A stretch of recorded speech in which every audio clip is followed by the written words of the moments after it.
Judge Jeanine Pirro. She's the outspoken host. Judge Jeanine Pirro is dominating the headlines right now.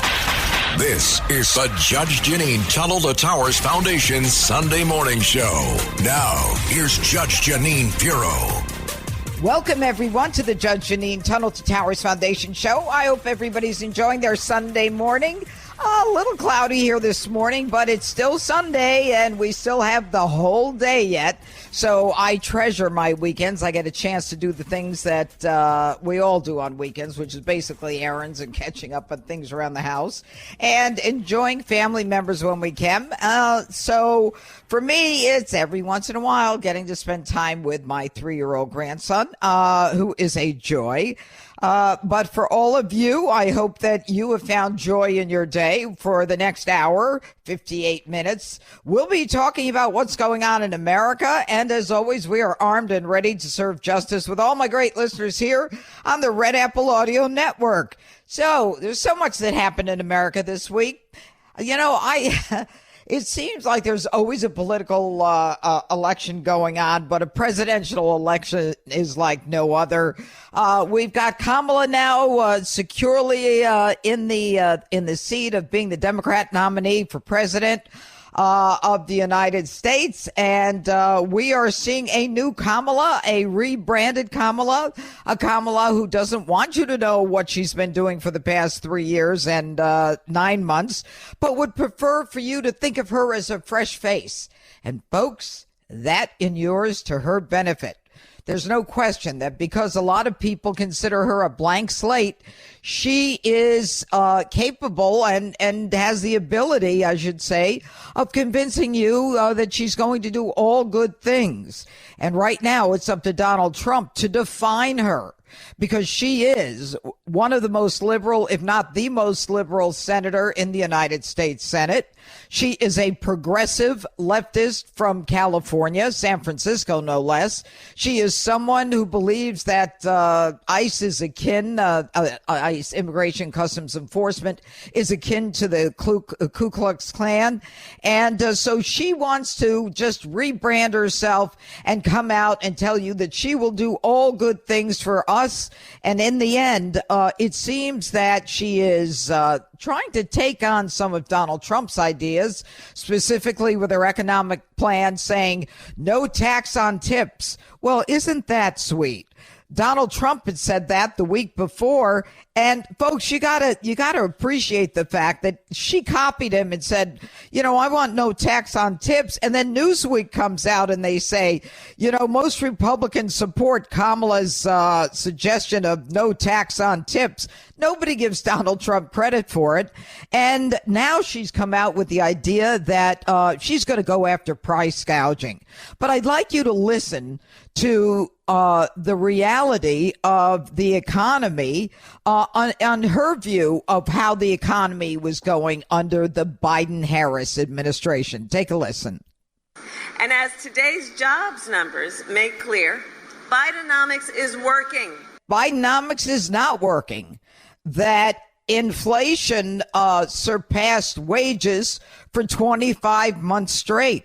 Bidenomics is not working. People cannot afford to buy a house. Grocery prices are up 25%. Gas prices are up double and triple of what they were when Donald Trump came in, when Donald Trump left them a prosperous economy.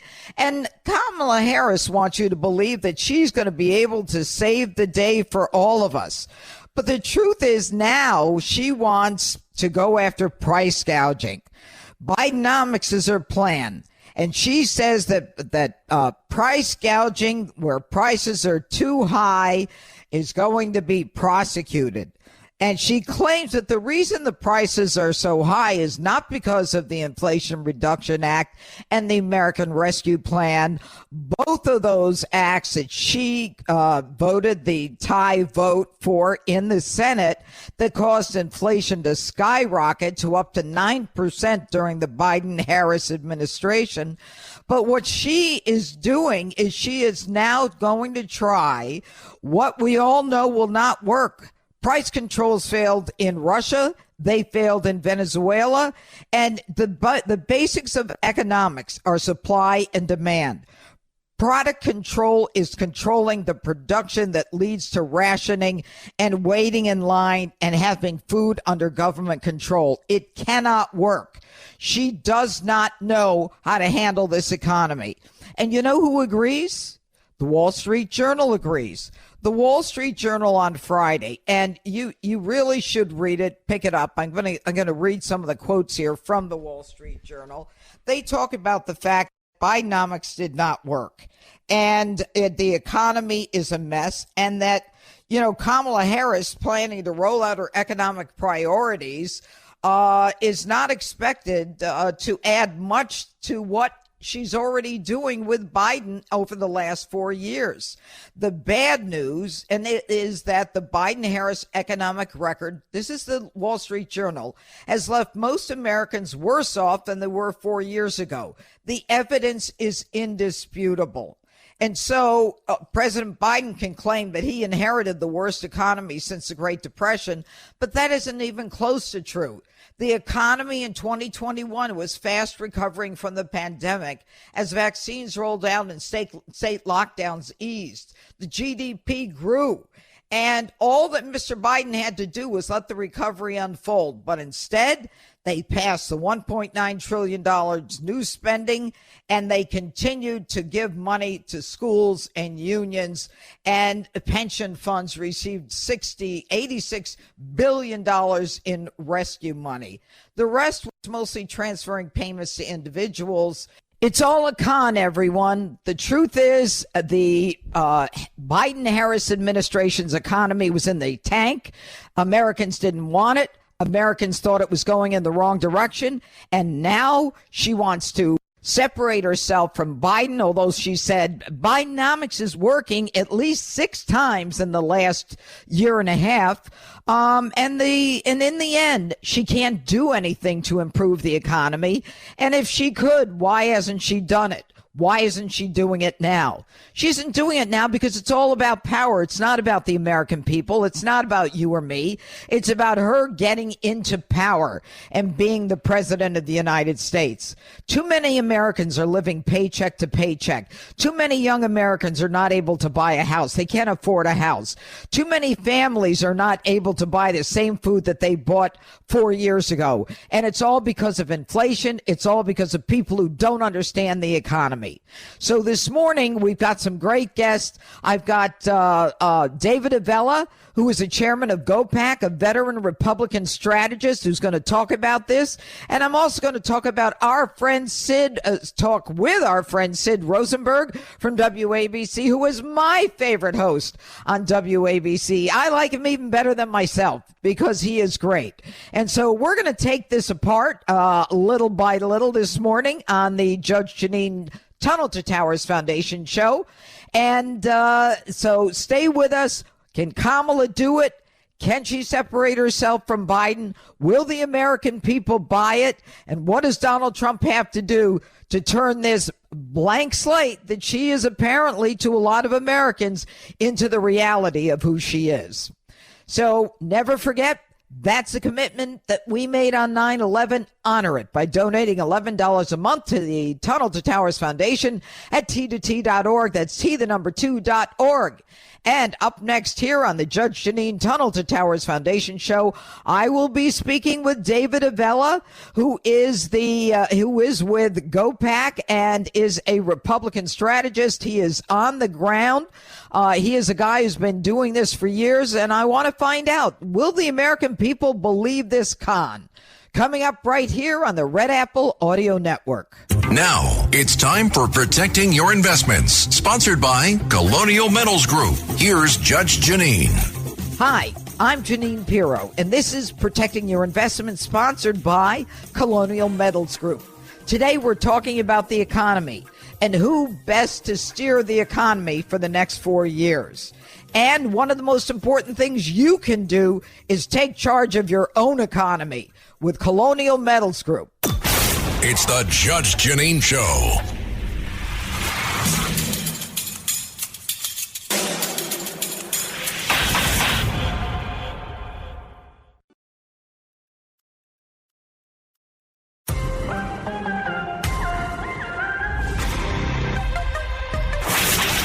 This is the Jeanine Pirro Show. Now, here's Judge Jeanine Pirro. Welcome back to the Judge Jeanine Tunnel to Towers Foundation Show. Joining us now is chairman of GoPac and a veteran Republican strategist, someone who appears on Fox News regularly, David Avella. Please join me in welcoming my good friend David Avella to the Judge Jeanine Tunnel to Towers Foundation Show. Let me just tell you a little bit about David. He's been on before, but he is a seasoned communications professional, political leader. He has spent his career going around the country creating jobs and opportunity, and he's a frequent guest on television, radio, and he's got his finger on the pulse of local politics, state politics. But before we get into that local and state politics, David, Kamala Harris this week, this past Friday announced her economic plan, and she keeps trying to, say that she's going to improve the economy and that, she's just kind of subtly, although not so subtly, picked up Donald Trump's no tax on tips without any attribution, which is no shock. I'm not sure she's come up with anything original in her life. But now she's talking about, price gouging, and she's talking about companies and corporate greed when it seems that the real issue is inflation and not corporate greed. Maybe I'm wrong. What do you know? This is a perfect example, Judge, of if Republicans factually and calmly point out her record, we will be successful come November.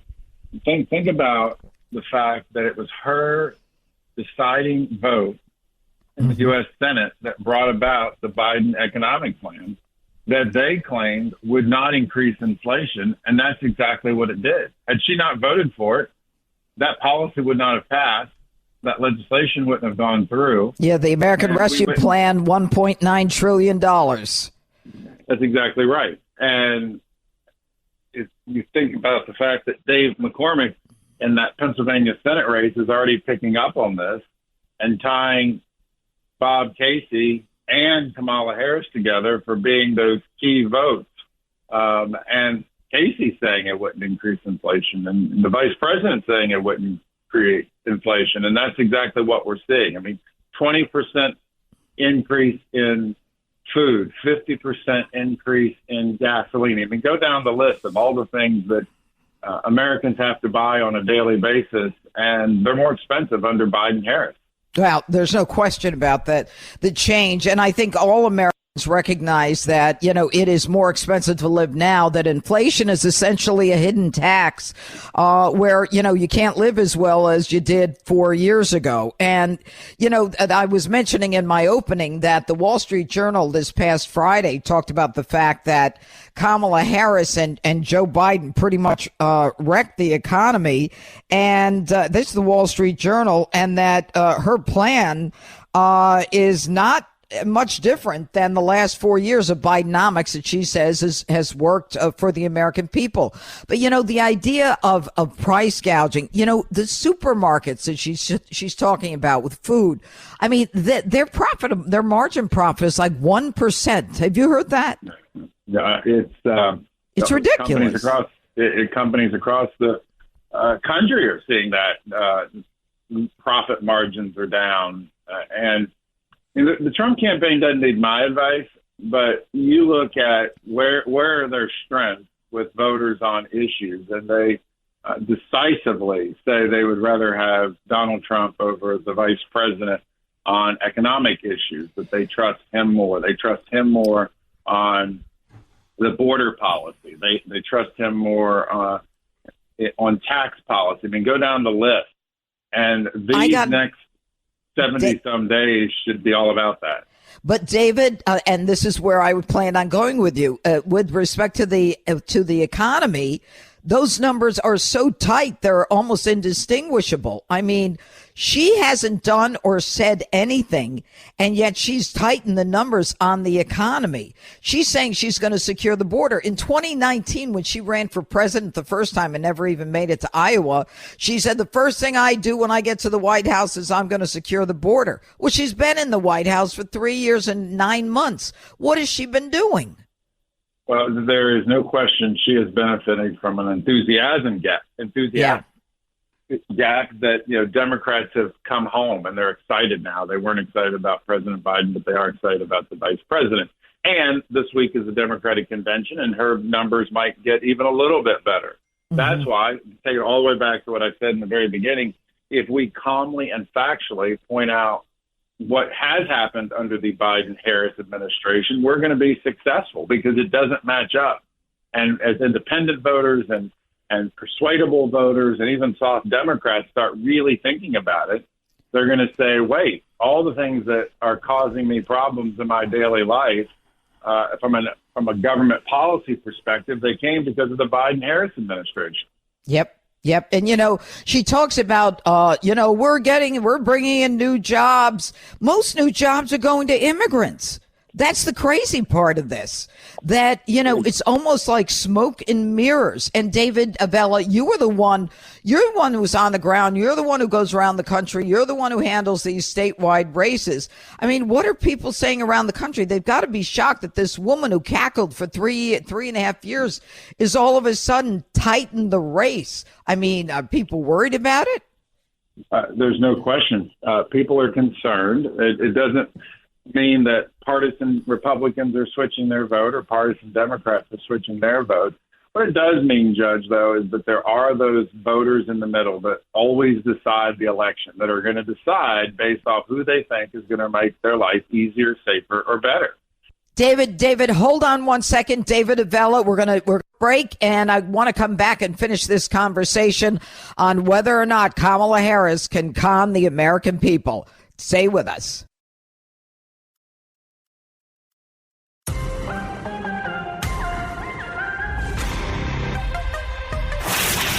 This is the Jeanine Pirro Show.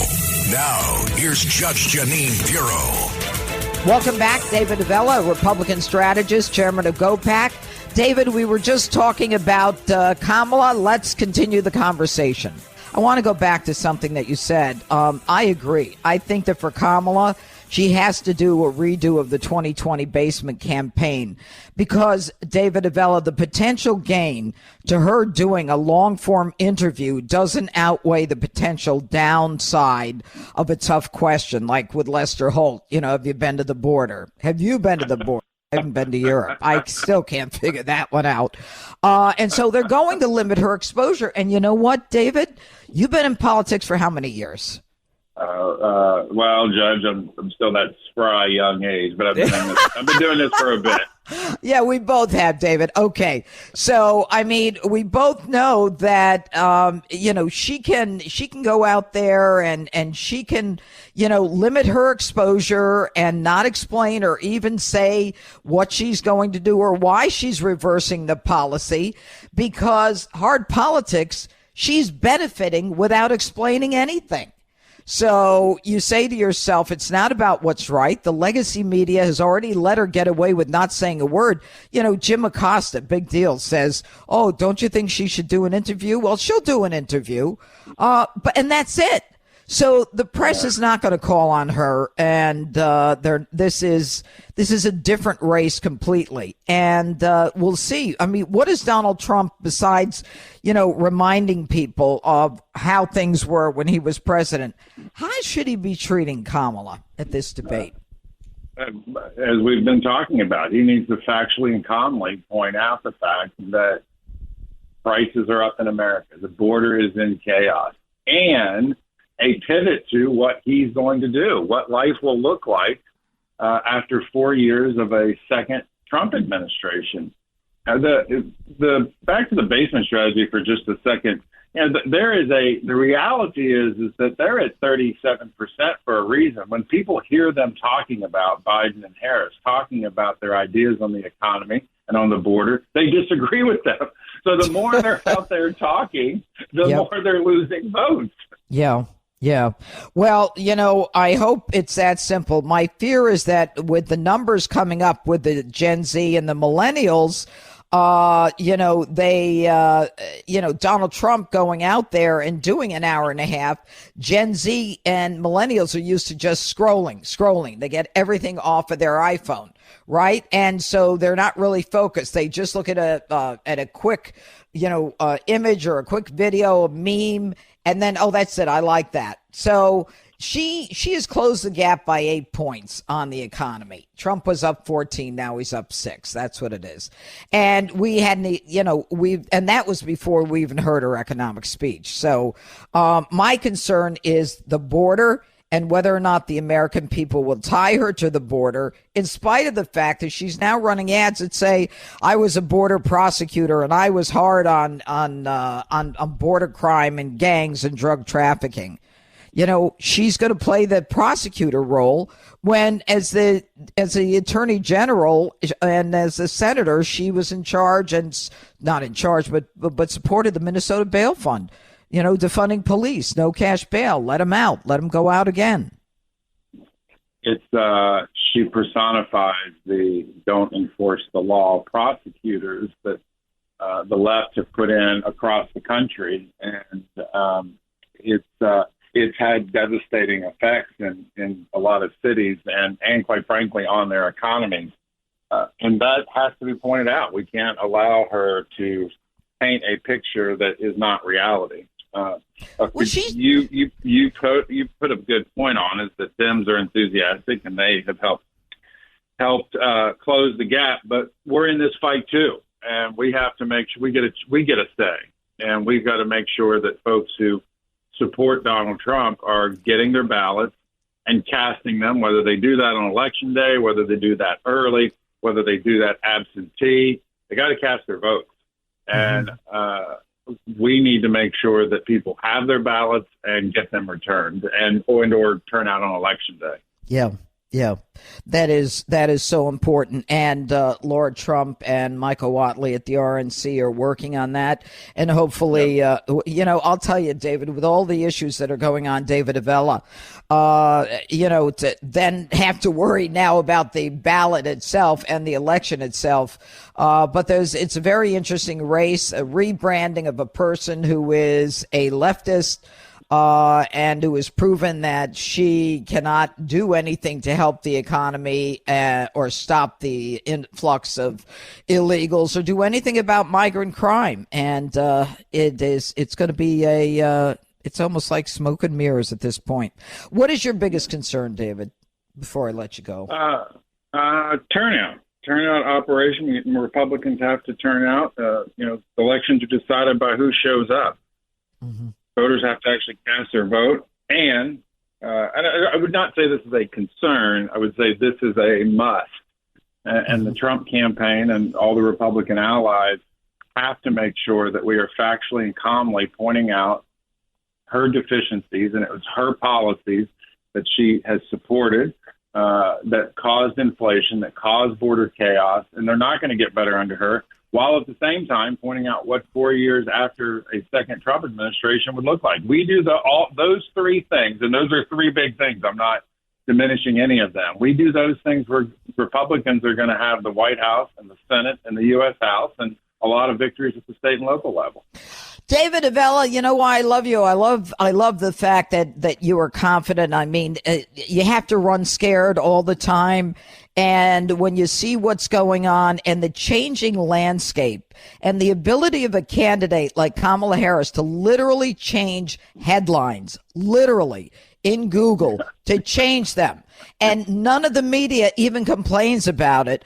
I mean, you got to worry about what else is going on. Anyway, David Avella, we very much appreciate you coming on the Judge Jeanine Tunnel to Towers Foundation show. And get out there and keep fighting the good fight, David. Will do. Look forward to joining again. All right. Thank you, David Avella. All right.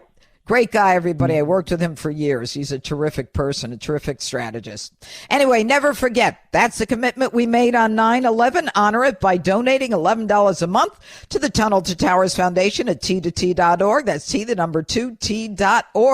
And coming up, Sid Rosenberg, the host of the #1 show in the New York City metropolitan area on this very network, WABC, Monday through Friday, 6 a.m. to 10 a.m. He is hot to trot today. Sid Rosenberg coming up. We're going to talk about one of his favorite people, Kamala Harris. It'll be a hoot, folks. This is the Judge Jeanine Show.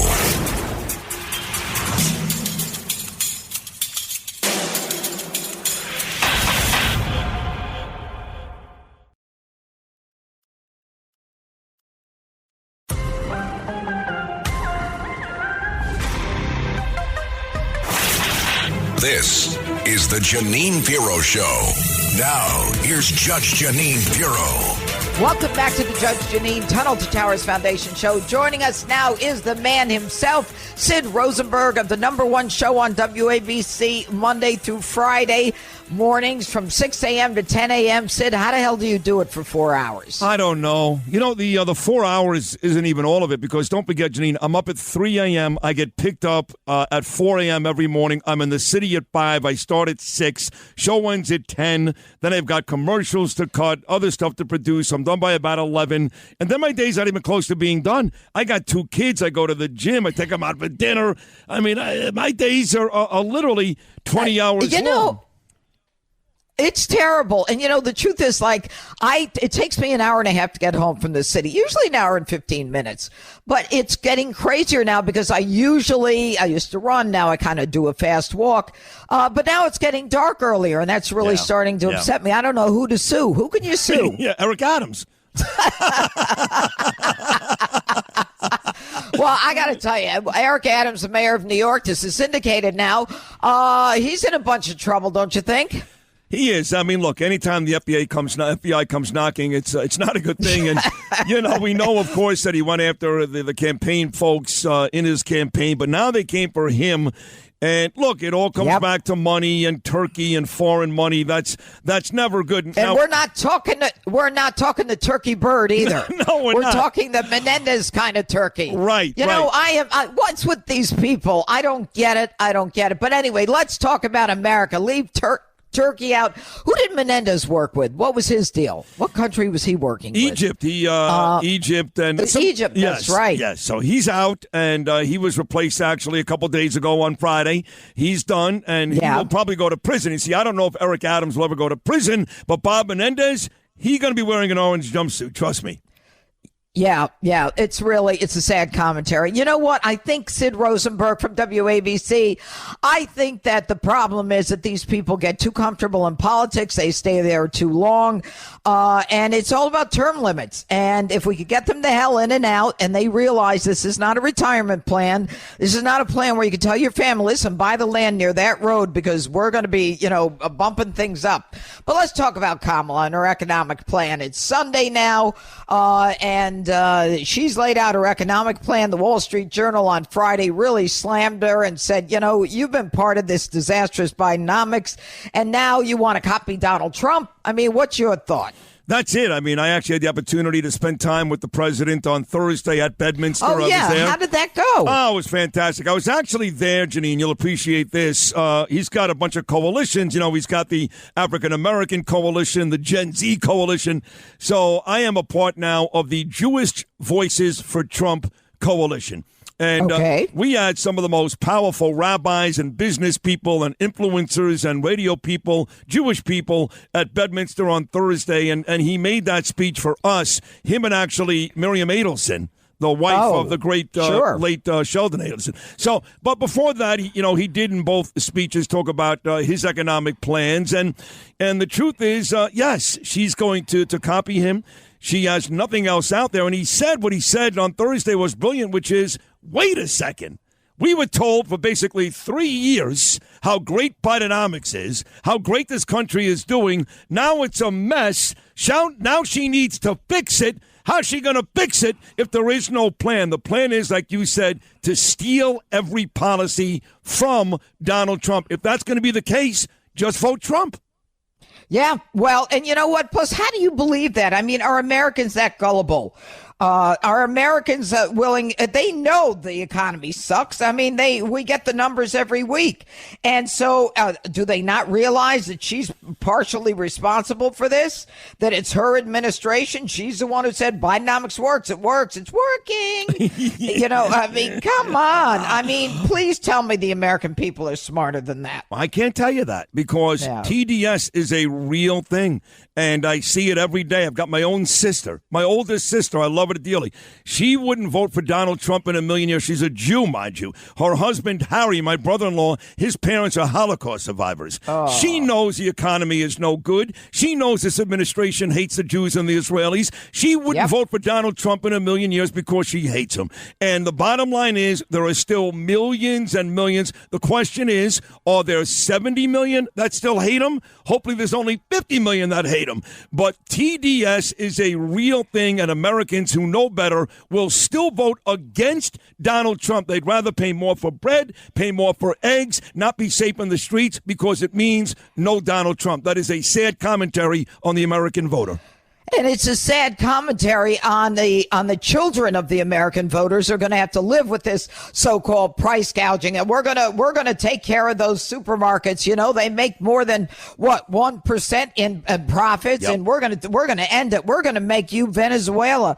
You know, it's a sad thing when you think about it, but you know, it's amazing how we went from Donald Trump being the guy who they tried to assassinate. And by the way, I still don't have any satisfactory answers. I still don't know why things were done the way they were done, why people on the ground saw what was going on, but the Secret Service didn't.